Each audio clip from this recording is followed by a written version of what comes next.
Good afternoon, everyone. This is Ben Frost from New Hampshire Housing, and this is the second in a series of webinars on health impact assessment training. This is a training program brought to you by the New Hampshire Planners Association with funding from the HNHfoundation, and the work on this by the NHPA is being facilitated by the New Hampshire Housing Finance Authority by me and my colleague here, Bill Ginther. As I said, this is the second in a series of webinars. The first webinar was in June and was recorded, and the recording of that is available on YouTube. And if you go to the New Hampshire Housing website, which is NHHFA.org, you can find a link to that recording, as well as a PDF of the presentation. The recording itself is both the PowerPoint presentation and the audio recording. A third webinar will be offered sometime in the fall. We haven't scheduled that yet. And we'll also be offering a 2-day live training in September. That'll be on the 12th and 13th of September at the Local Government Center in Concord. And that'll be conducted by Dr. Candace Rutt from the Centers for Disease Control and Prevention. The space for the live training is limited, so if you're interested in attending that, please email me at bfrost@nhhfa.org.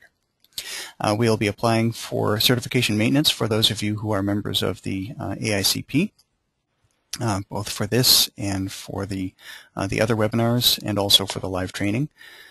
And then also in September, we will be making, based on funding from the HNHfoundation, we'll be making grants available to a few of the New Hampshire Regional Planning Commissions. I know that we have some attendees on this webinar who are from Vermont and Maine, and we welcome you, but unfortunately your organizations will not be eligible to apply for those grants. We're joined today by Marnie Purciel-Hill from Human Impact Partners, which is an organization that does a lot of work in health impact assessment and training, and we're really fortunate to be working with Marnie to help us get our bearings on what HIA is all about. So if during the presentation we will pause here and there for questions. If you have a question, use the raise your hand function. If you look on your screen, you'll see a hand. You'll just press that, and that'll raise your hand, so we'll know that you have a question. And that'll allow you to speak to us using audio. If you have audio problems, as some of you do, use the chat function and ask a question. And also, if you have any technical issues, which I can't guarantee that I'll be able to help you solve, but if you do have technical questions or issues that you need to have addressed, please use the chat function so that we can deal with them as directly as possible. We'll have a couple polls during this presentation that'll allow for you to respond to questions that we have, and so we encourage you to respond to them, and then we'll report back on what your answers are. So Marnie, I'm going to turn it over to you now, and thanks for being with us today. Thank you very much, Ben. Hi everyone, thank you for being here, and if you were here for the previous webinar, which I hope you were, welcome back. So today I'm going to focus on the first step of health impact assessment, which is screening, and get right into it. Marnie, could you speak up a little bit, please? Sure. Does that help at all? That's much better. Thank you. Okay. And everyone, can you see my screen? Everything's good? Or Ben, I guess that question is to you. We're looking good. Okay. All right, so here we are, your facilitators, and I'll just get right into it. So today on this webinar, here's some of the objectives. I'm going to go over a little bit of review of the intro to HIA session, not a lot, so. But I'll review like the purpose and the steps, and then throughout the course of this webinar, I'd really like you to understand what are some of the effective intervention points for health impact assessment, and then I'd like you to be able to identify screening objectives and tasks and key points. I'd like you to understand some of the screening criteria, the things that we use to determine what would be a good HIA project.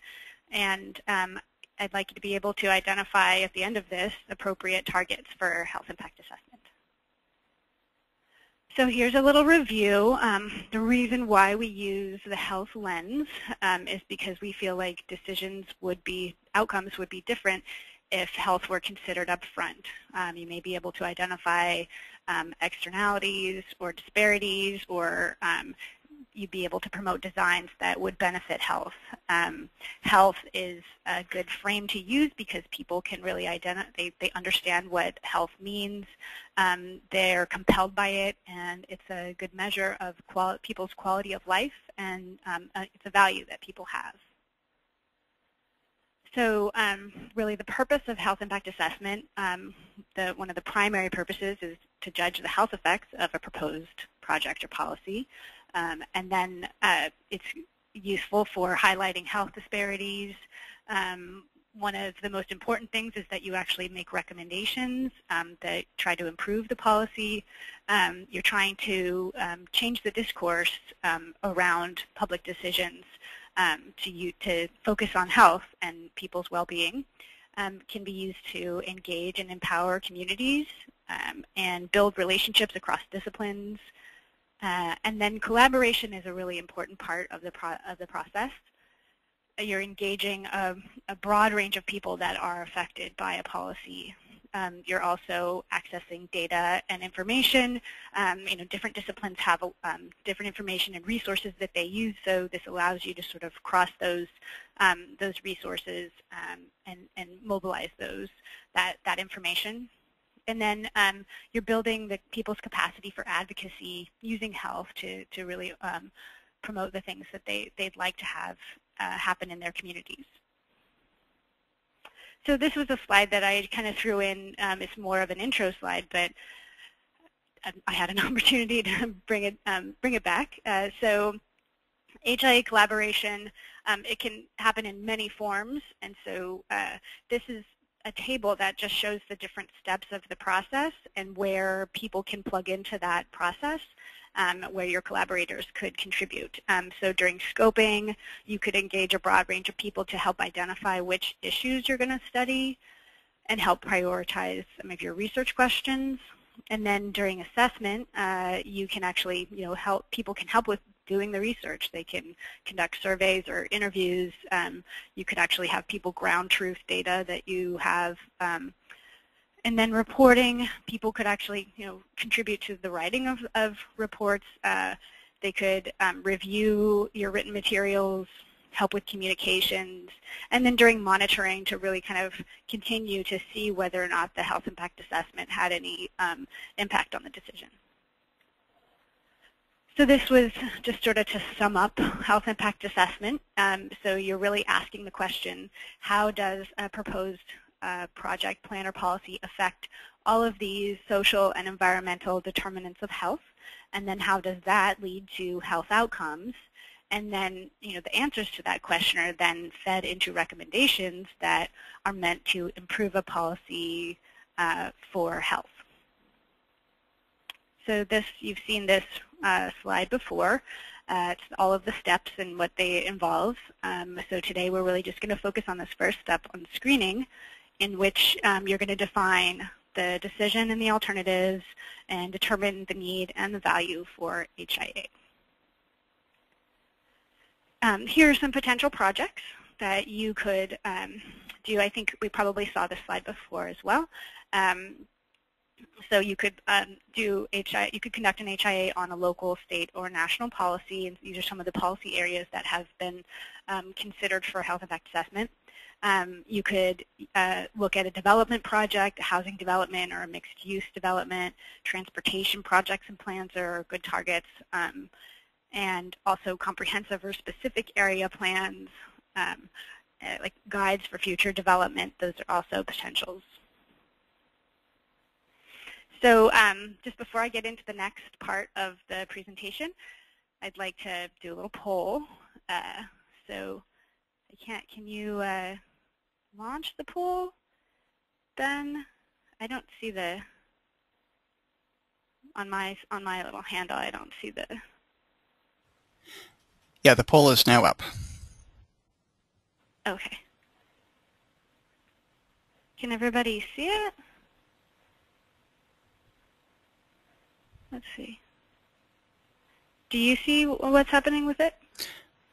I can see it. Bill, can you see it? Yep. Yeah, I've got Okay. it. Okay.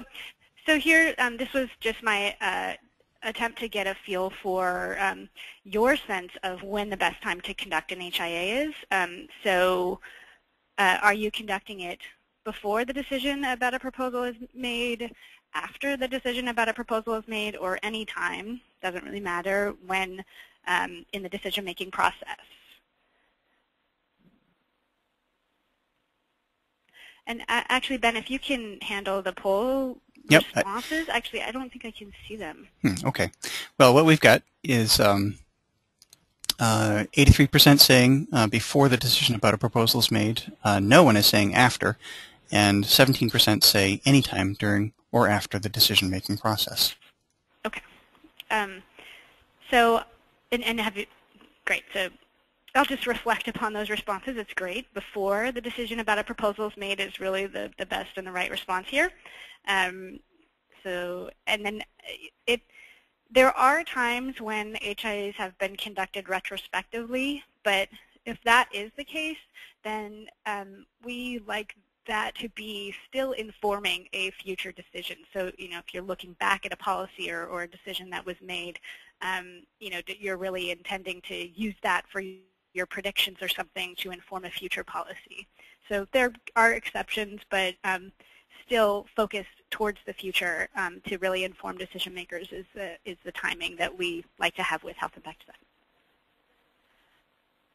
assessment. So, oops. Okay, so here's the steps. We're, again, talking about screening. So the primary objective of screening is to decide whether a health impact assessment is feasible, timely, and whether it would add value to the decision-making process. The tasks that you'll go through during this process is to first define the decision and its alternatives. What exactly are you looking at? And then you'll want to decide who are the stakeholders, who should be involved in screening, and you'll get input. You'd like to get input from them. And oftentimes, like a steering committee can be formed and would be involved in screening. People who have some understanding of the decision are really good to have involved because then they understand sort of who's supportive, who's not supportive of a decision, what are some of the details that you might need to get some input on before you can really do a good job with evaluating the proposal. And then you'll determine if potential partners are ready to work on an HIA. So a lot of times, obviously I've stressed collaboration, but you need to make sure that people actually have the capacity to participate. And then you'll evaluate the project, the plan, or the policy based on screening criteria, which I'll talk about in a bit. And then you'll make a decision about whether to conduct the HIA. So that's really what you want to do after this, is say, yes, we're going to move forward. And then once you've decided whether or not you're going to move forward, you'll notify other stakeholders, people who may not have been involved in the screening process. You'll notify them of your decision to do a health impact assessment. And then you want to include some documentation of the screening process and outcomes at later points. So it's good to document it while you're going through it. So some of the key points of screening is that HIA is really used to assess a defined project, plan, or policy. So the more you know and the more real concrete aspects of a proposal you have, the better you're going to be able to make predictions in the future. So you want it to be defined. HIA is most often carried out prospectively. We've noticed that most people understand this. And the purpose is to inform decision makers before the decision is made. So during screening, you're really establishing the value of your health impact assessment. You're assessing whether or not it's possible to do it, whether there's resources and time. You also want to understand the timing of the decision and where your HIA might be able to inform that decision. And then you're going to evaluate whether or not the decision is even open to the input of a health impact assessment and the findings. And then you want to try and be inclusive in your screening process and not do health impact assessments that are going to just replicate other analyses that are being done. You want them to be, something that's not already being done. So I'll go through a couple examples of past projects that were screened and that health impact assessments were done on them, and sort of some of the details of those proposals that made them good examples. So this was an agricultural plan in Hawaii. The plan was proposed to guide agricultural development on the island of Hawaii. Also, I refer to it as Hawaii County. And it was focused on enhancing opportunities for the expansion of the county's agricultural industry. So the County Department of Research was the group that was responsible for developing the plan, and they were interested in working with people to use the HIA findings and recommendations to help shape the plan. There was sufficient time to conduct the health impact assessment before the final version would be approved by the Board of Supervisors.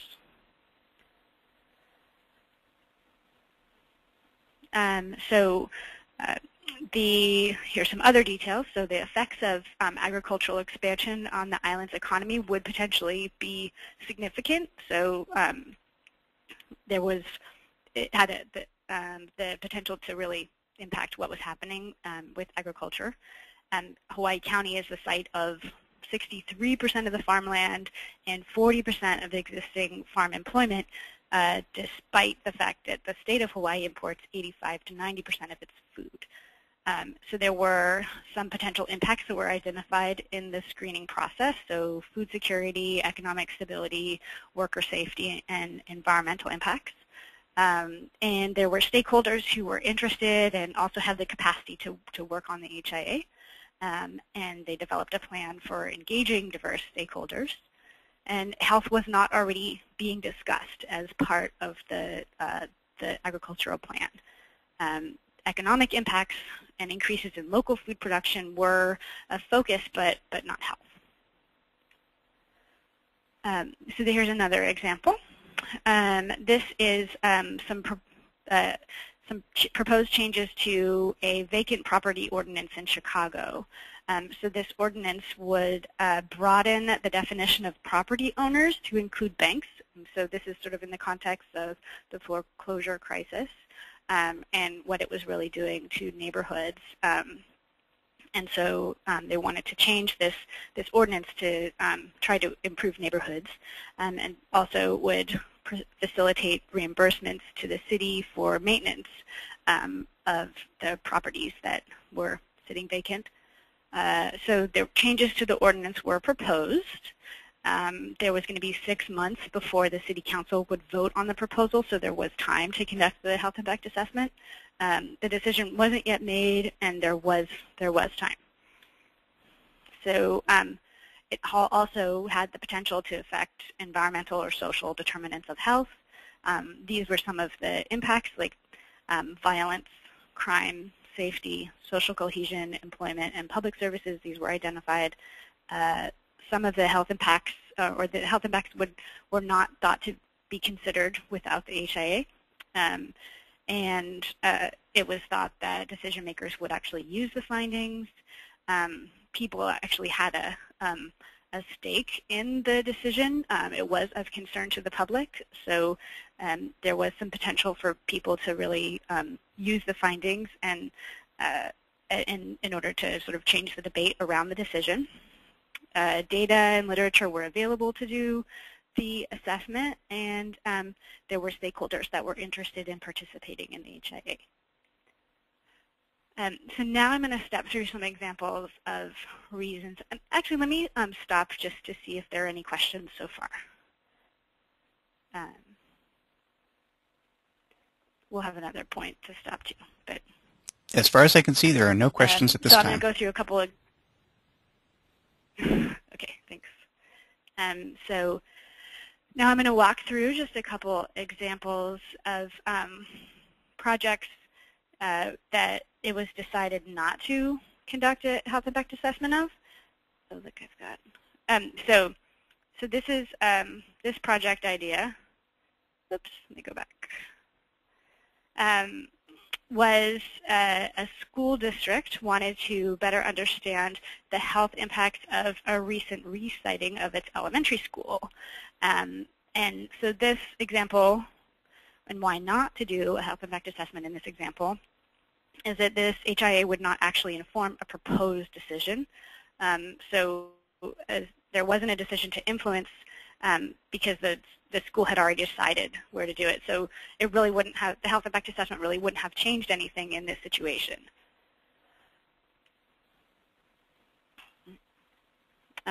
So this project example is a hospital was considering a new policy to serve healthier foods. And this reason for not conducting a health impact assessment of this decision is that decision makers were they were probably already considering how this proposal would impact health. It was made in the context of a hospital, a healthcare setting.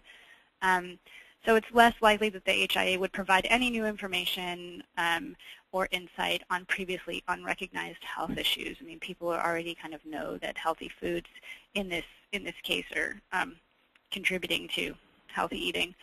And so, so this is an example where health is actually already at the table, and so you're not really adding that much value with the health impact assessment. So this proposal, a county health department wanted to use health impact assessment to assess the impact on obesity rates from a proposed bike lane. And it was decided that health impact assessment wouldn't be a good idea in this situation because HIA really adds the greatest value when it can provide decision makers with an assessment of the important risks and benefits rather than just focusing on a single issue of concern to a group. So in this case, it was, it wasn't looking at health from a broad enough perspective. It was just basically looking at physical activity and, the benefit of a bike lane on physical activity. So you want to try and find something that's going to have it's going to affect a broader range of social or environmental determinants of health. So this example, something to consider when you're thinking about a potential project is, are you really talking about evaluating the impact of a specific proposal, or are you just sort of doing like a baseline health assessment? And so in this case, a local housing agency was going to evaluate which of its programs have the greatest benefits for health. And this is not really an HIA. It's not a specific decision that you'd be influencing, and HIA is not really the same as evaluation. It's supposed to it's intended to influence a specific decision-making process. So in this case, funds would really be better spent in other ways. So and also looking at things that where there's a real decision that you're trying to influence. Here's an example of the timing not being right. So this project idea, a health advocacy organization wanted to conduct an HIA on a decision in 1 month to locate a Walmart distribution center in their county. And in the last 2 years, they have not had any luck getting decision makers to pay attention to the health impacts of concerns that people had. And so in this case, one, there's not enough time to conduct the HIA before the final decision is going to be made. And then also decision makers have shown that they're actually not really open to health arguments and to considering the findings from a health impact assessment. And so in this case, it really wasn't going to be the best use of resources to do this health impact assessment because it probably wouldn't actually change people's minds anyway. So this slide pulled up again is really just to say that HIA isn't necessarily right in all situations. It's one of a lot of different approaches to incorporating health in decisions. There are other ways for health to be sort of woven into the planning process, and this slide just shows sort of public health ways of using health and data to integrate into planning processes or environmental review. You could look at metrics and data in order to inform existing conditions and really focusing on health there. And so even if they're is a proposal that's not even been made yet. If you have collaborations established across disciplines, it's possible to get health incorporated in decisions before decisions are even made. So, you know, one of our primary goals is to have health better considered in decision making, and so this is just to say that HIA is not always the only way to do things. So if you decide that a health impact assessment isn't working for you, that after the screening process, all is not lost. So I have another poll. This is just to see sort of, to get a feel for your understanding after going through this of what might be some good health impact assessment projects. In a little bit, I'll go through a local example and step through the screening criteria. So which of the following projects do you think would be the most appropriate for a health impact assessment? An HIA of a lead paint hazard mitigation program, an HIA of the Capital Corridor project proposal, or a health impact assessment of a complete streets plan. And Marnie, I'm sorry, but the poll seems to have disappeared, and it's no longer on my screen, and I can't resurrect it. Okay. So, well, I will just reflect on these on my own. So, in case you thought that the answer was number one, this is actually focused on too narrow of a health issue. So the purpose of a program is to improve the health outcomes related to lead poisoning, and that's really just the really narrow focus of a lead paint abatement program or a hazard mitigation program. Health is also already being considered in the decision to implement the program, and that really is the primary focus of the program. So a health impact assessment isn't really going to add anything that you haven't already thought of there. An HIA of the Capital Corridor project proposal, and this is a little bit of a trick question because it could be a good project for a health impact assessment, but it's likely to be a really large project. So what I've been told about the project is that it crosses multiple jurisdictions. It's really a huge investment. And so this would probably be a good option for a health impact assessment if there is some way to narrow the focus of the analysis, say to evaluate plans for a development around like one of the proposed stations, if there is such a plan to say like have a specific area plan around one of the proposed stations, and then or maybe even in that case also narrowing onto a couple of issues like pedestrian safety or access to retail, or something trying to keep it narrowly focused, or housing, so that you don't get too bogged down in a really large project. And in that case, it could be that this project is better suited for the grant program that is part of this project that we're here for. And so the third is the one that I was hoping you would select, an HIA of a complete streets plan. So complete streets refers, you probably know, but refers to like the changing of an area to make it more suitable for all modes of transportation, walking, biking, public transit, and cars. And so there could be, it could be a defined area, so that's something that would lend itself well to a health impact assessment, and it could impact a range of health determinants. So you could, it could impact pedestrian safety, physical activity, retail, and economic effects of such a plan. So that is one that I thought could be, a good suggestion. Do we have any questions at this point?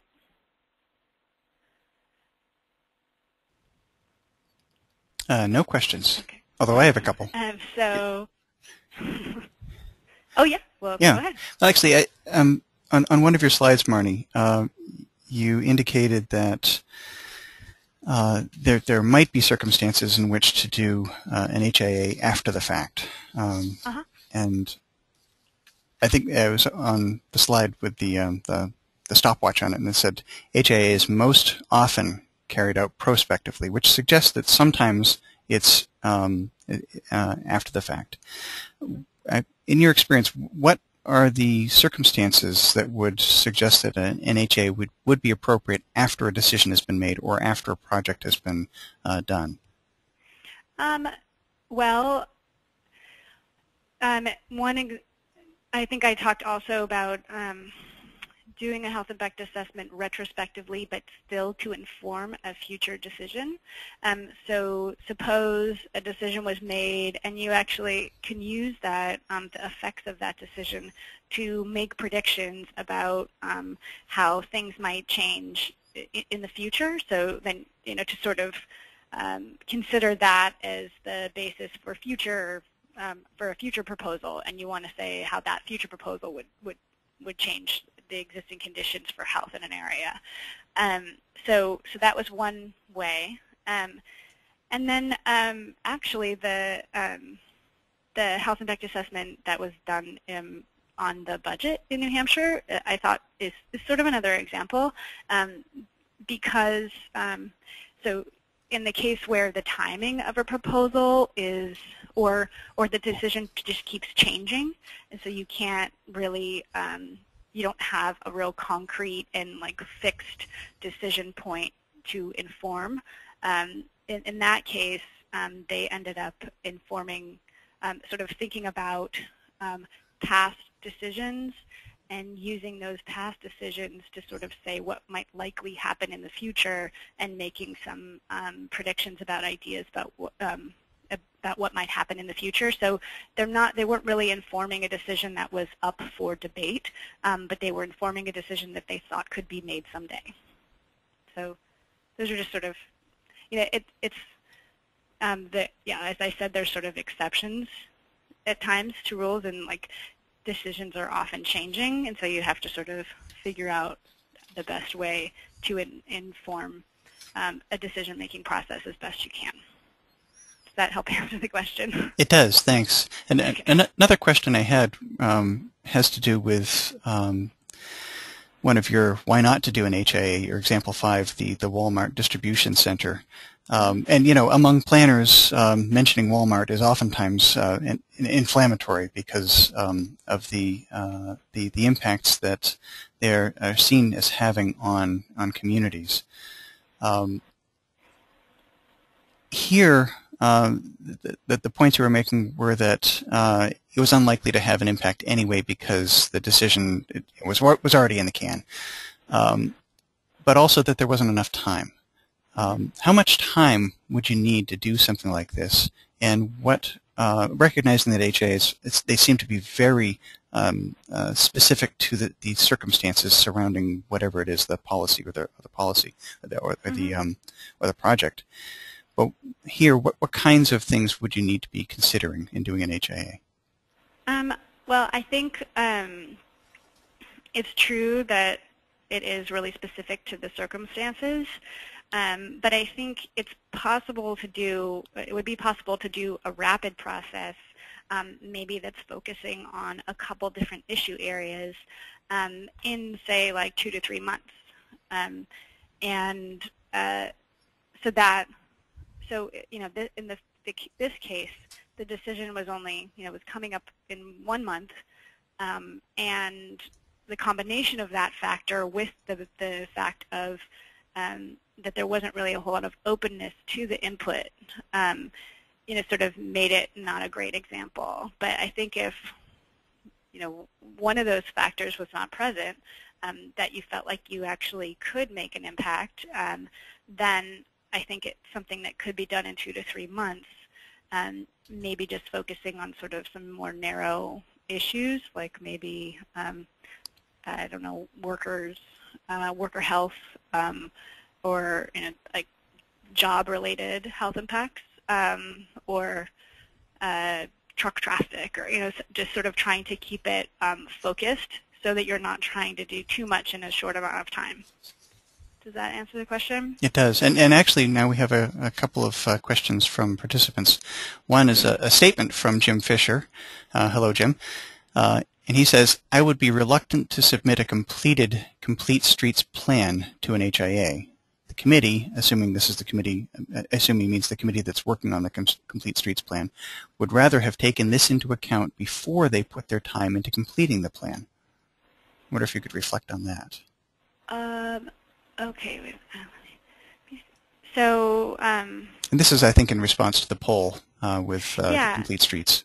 Let me make sure I understand the question. So you would be reluctant to submit a complete streets plan that a completed what? completed Complete Streets Plan and subject that to an HIA. He'd rather have the HIA informing the development of the plan. Yeah, I mean that that's actually kind of an example of this slide right here, where you may not necessarily be either you're doing a HIA in really close collaboration with those that are formulating the plan, or you are really incorporated in the process of developing the plan, and so you're using your and you're incorporating your health arguments in the final proposal that is made, and so it may not be an HIA because you are you're not reflecting on the actual proposal. You're helping to develop the proposal and making sure that proposal is developed with health as a priority. Okay. So. And we so have go ahead. We have a question from Nick Coates. Could you say more about the Housing Authority example? Wouldn't the data from an HIA of various current programs be useful in budget decisions the following year? Yes, I think so. Wait, I don't think I understand the question then. I think he's referring to your screening example 2. This is the changes to Chicago's vacant property ordinance. Mm-hmm. So can you repeat the question? Sure. Wouldn't the data from an HIA of various current programs be useful in budget decisions the following year? Definitely. Okay. I think that is an excellent way to make your predictions and to do your assessment. I mean, that's really you're looking at housing programs and the impacts that they've had on the people who are participating in, or who on residents, and to make predictions about how this proposal would then change the situation. Am I understanding the? Yes, I think so. Question? Yeah. So that's a great idea. Okay. Should we go on? Yes. Okay. So now I'm going to go through the screening worksheet and the screening criteria. It's a series of questions in about 5 different topic areas where that helps you to really just pick apart and assess whether or not the thing that you're thinking of doing your HIA on fits the projected timing, the health impacts, the potential impact of the findings of the process, and then whether or not people are interested and able to participate. And so just something to keep in mind as you're going through this is that as you're screening your projects, a poorly screened proposal can result in a health impact assessment that's not going to add a lot of new information, but that's still going to consume a lot of time and resources. And so you just want to make sure that HIA is going to be the best approach for what you're thinking. So here's the local example that I was fortunate enough to have for this to make the case for the screening criteria. So this would be a health impact assessment of an infill development ordinance proposal in Peterborough, New Hampshire. And so the ordinance would set forth regulations for new residential development in the town center, including target areas and also design standards for new homes. And so the currently development in this area is happening primarily in outlying, more rural areas, and this is contributing to sprawl, to a strained transportation infrastructure, and to underutilized municipal water and sewage systems. And also this type of development is inconsistent with the master plan that had actually gone through a public input process and had been approved. So there's also a draft infill development ordinance that had been written, and it's not gone before any decision-making process, and so there is actually time to conduct this health impact assessment.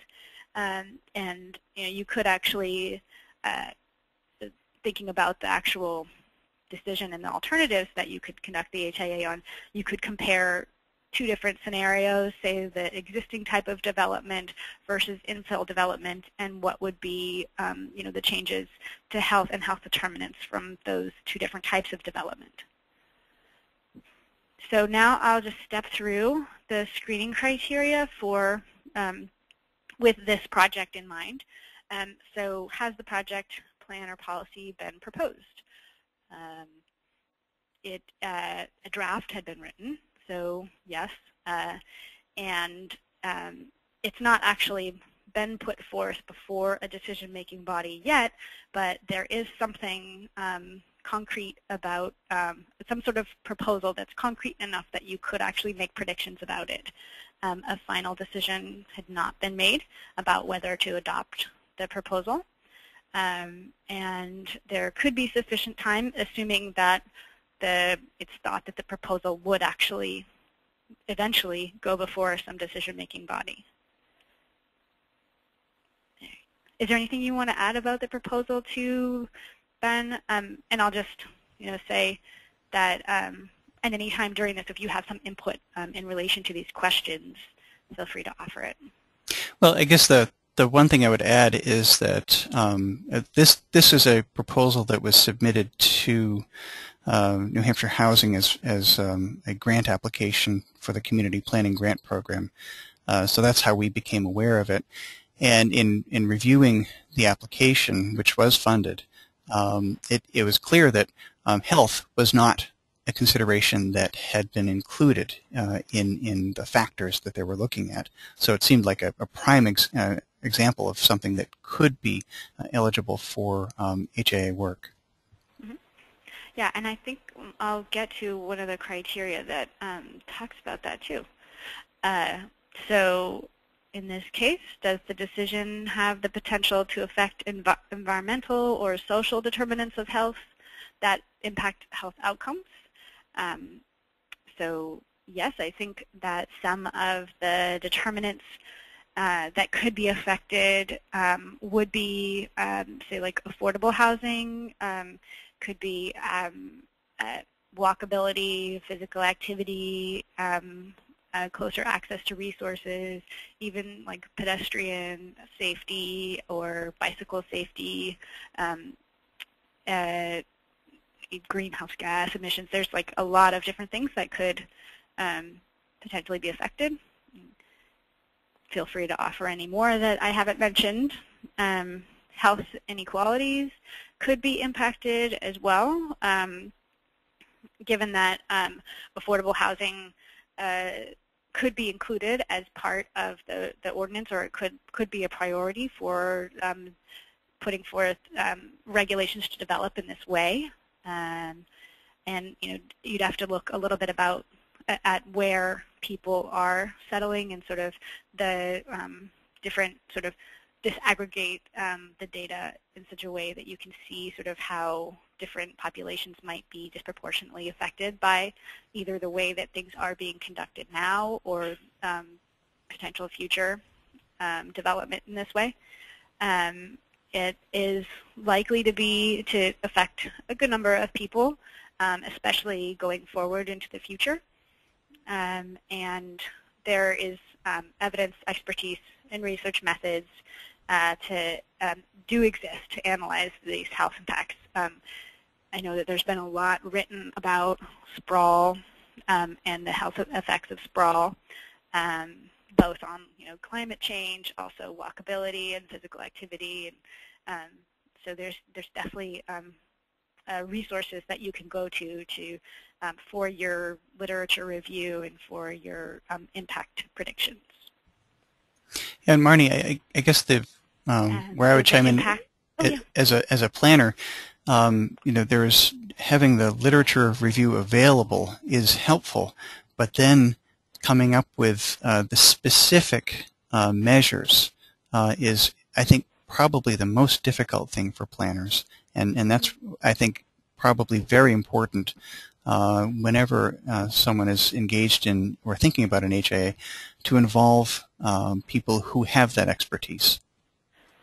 Definitely, and the future webinar that I'm going to do is scoping and assessment, and so we have some tools and just some guides to help those who will be engaging in a health impact assessment that will allow you to actually identify some of the specific determinants that you want to look at, and then how those connect with the policy, how health outcomes might actually happen based on certain policy alternatives and proposals. So I will get into that in the future, but it is great to have input during the scoping process, especially from public health professionals, affected community, because they really understand how these things are going to potentially be changing their lives. So that's another reason why collaboration is so important. So in the very first example in this screening criteria, the impact of the HIA findings is health already being considered in the proposal. And as you pointed out, no, it is not. Or it has a lot of potential to be brought into the process, but it's currently not being talked about. And are the links between the proposal and health or health determinants clear? And this one is really like, is it too indirect or is it too direct? And so you want to be able to draw out those connections between the proposal and health, but you don't want them to be so indirect that there's no data to support those links. Is the decision-making process open to the HIA? In this case, it sounded like there was some potential to really have the case for this ordinance be bolstered by some health arguments. And so I think that the decision-making process would be open and might actually benefit from having health included in arguments for the proposal. And if applied, would HIA findings and recommendations potentially improve the project's impact on health? And so the recommendations could definitely improve the project's impact on health. I mean, and recommendations in this case could be, yes, pass an ordinance, but if there are unintended consequences that are identified as part of the health impact assessment, you could include some sort of mitigation for those unintended adverse effects. So yes, there's potential. And then what are the potential impacts of the HIA process?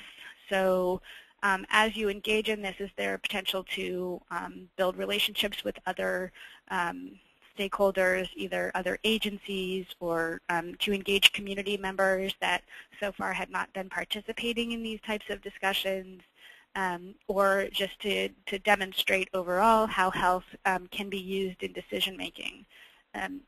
So it sounds like there is some potential for some of these, and feel free to offer any specific ideas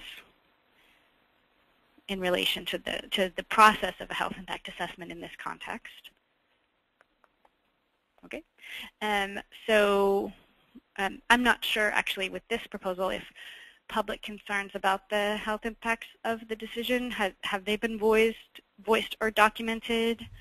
I don't think so. And who some of the so you'd want to identify who some of the stakeholders and interest groups might be, and what are their concerns, and if people really are. It sounded like there was some need for people to get engaged around the process and maybe understand it a little bit better, so that a proposal could be put on the zoning ballot. So it sounded like there definitely was some, or could be some capacity to sort of build people's understanding of what this would mean for them and their health. I'm not sure if stakeholders are interested in participating in the HIA. You might want to consider that before thinking about doing one on this project.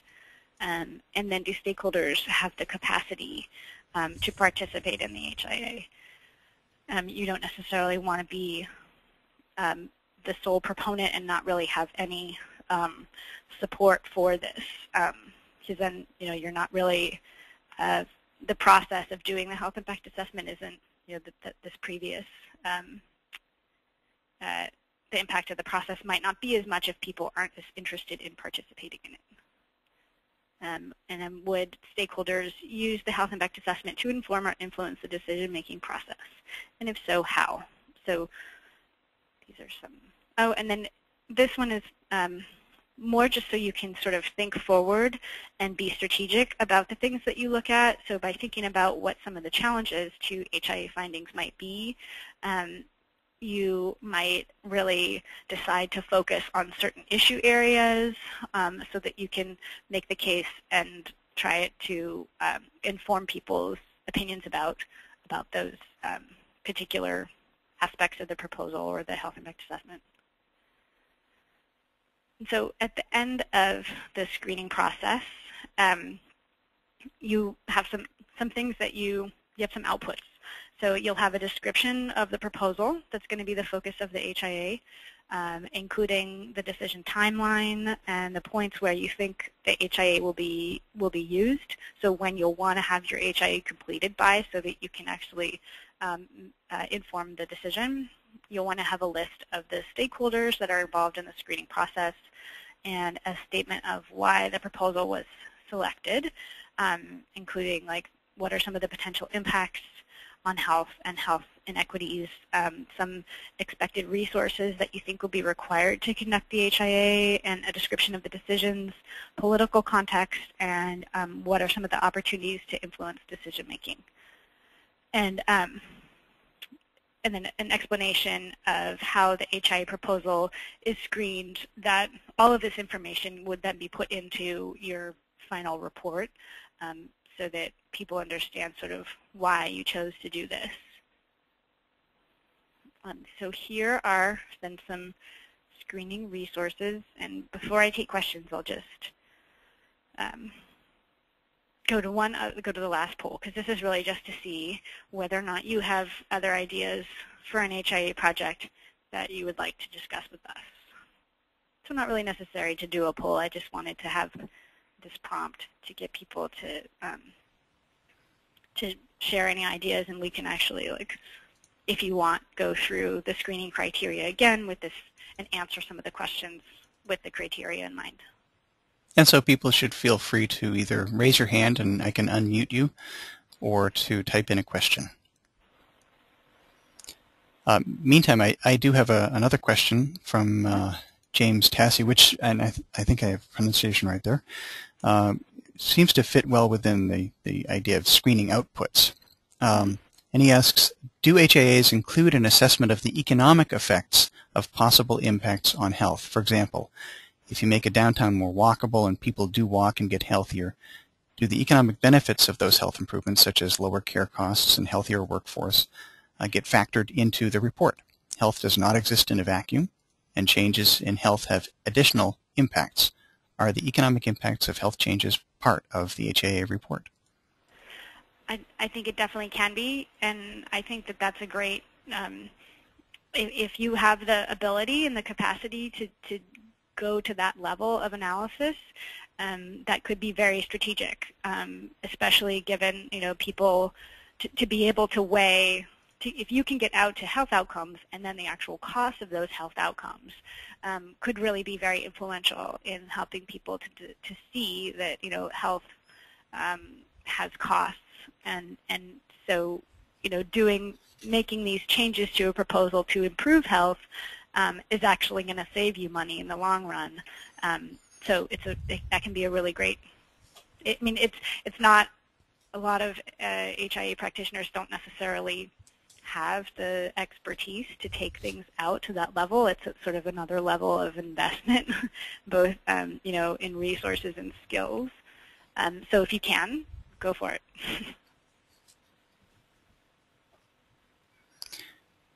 And I don't have any other questions right now. Okay. I think I've just put a lot on you.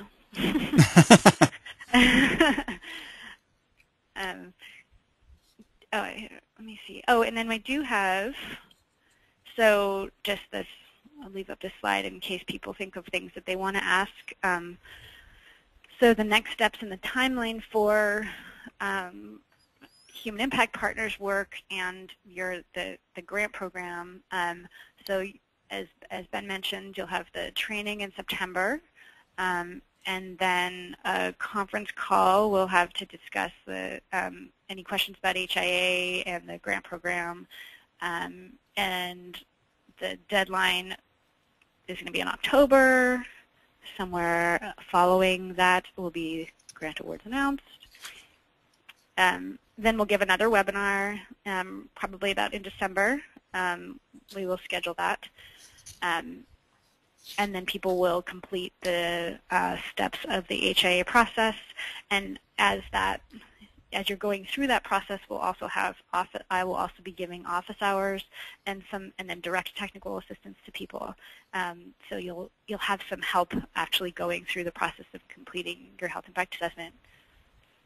And then June, you'll finalize your HIAs. Did we have any other questions or? No, no one is asking any questions today. Wow. It's a very quiet group. Okay. Well, available if anyone has any follow-up questions, email, whatnot. Okay, and me too. Okay. Well, I think we can conclude this. Thank you, everyone, for listening and for being so engaged. I mean, as webinars go, it's been a more interactive discussion than I've typically seen. All right. Thanks, everyone. Thank you.